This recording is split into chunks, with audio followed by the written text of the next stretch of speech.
तो बेटा third part में एक्स वाई जी का उसने हमें कहा है कि इंटरसेक्शन फाइंड कर लें।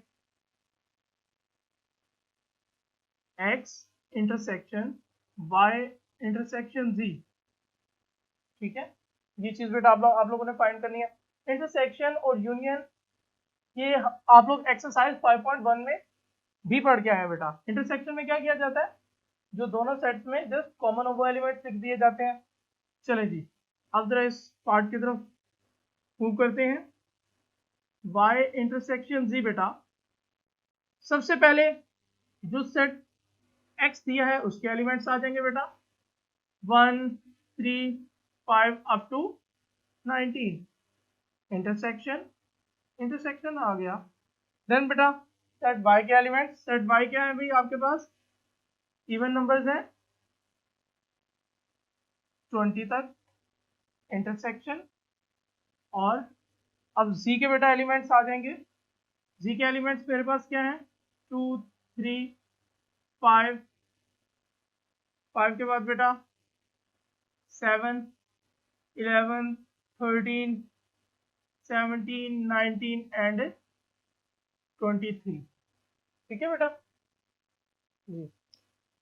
ये ब्रैकेट्स लगाई जा रही हैं ताकि आप लोगों को आइडिया हो जाए कि सबसे पहले हम लोगों ने क्या करना है, इनको सॉल्व करना है, ठीक है।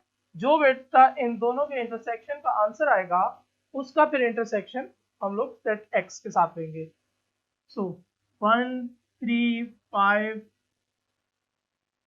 अप टू 19, ये क्या है भाई ऑड नंबर, कहाँ तक बेटा 19 तक। अब इंटरसेक्शन ये वाला साइन बेटा एज इट आ गया जी।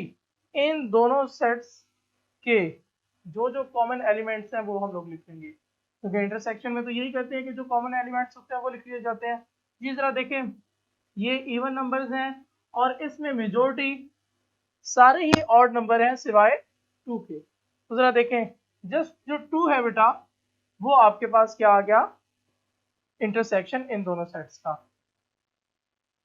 जी। अब फर्दर हम लोग क्या करेंगे बेटा, इन दोनों सेट्स का इंटरसेक्शन लेना है। तो इंटरसेक्शन में क्या होगा, क्या इन दोनों में कोई एलिमेंट कॉमन है, ये तो सारे के सारे बेटा आपके पास ऑड नंबर्स हैं और ये एक सिर्फ 2 जो कि इवन है, तो कॉमन कुछ भी नहीं है। तो हम लोग क्या लिख देंगे, एम्प्टी सेट। इसके लिए याद रखिएगा बेटा ये भी नोटेशन यूज की जा सकती है, ये भी यूज की जा सकती है, ठीक है। और कभी भी आप लोगों ने ये बेटा नोटेशन यूज नहीं करनी, ठीक है। This is not a empty set, ठीक है बेटा। अच्छा जी, अब जरा फोर्थ पार्ट को जरा देख लें। फोर्थ पार्ट में भी बेटा उसी तरह जिस तरह उसने हमें सेकंड पार्ट में कहा था, हमने इन्हीं तीनों सेट्स का इंटरसेक्शन लेना है। लेकिन पहले क्या किया जाएगा बेटा, आप लोगों ने x इंटरसेक्शन y सॉल्व कर लेना है, जो उसका आंसर आएगा उसका आपने बेटा v के साथ इंटरसेक्शन ले लेना है। क्लियर? तो ये बेटा आप लोगों ने प्रैक्टिस इसकी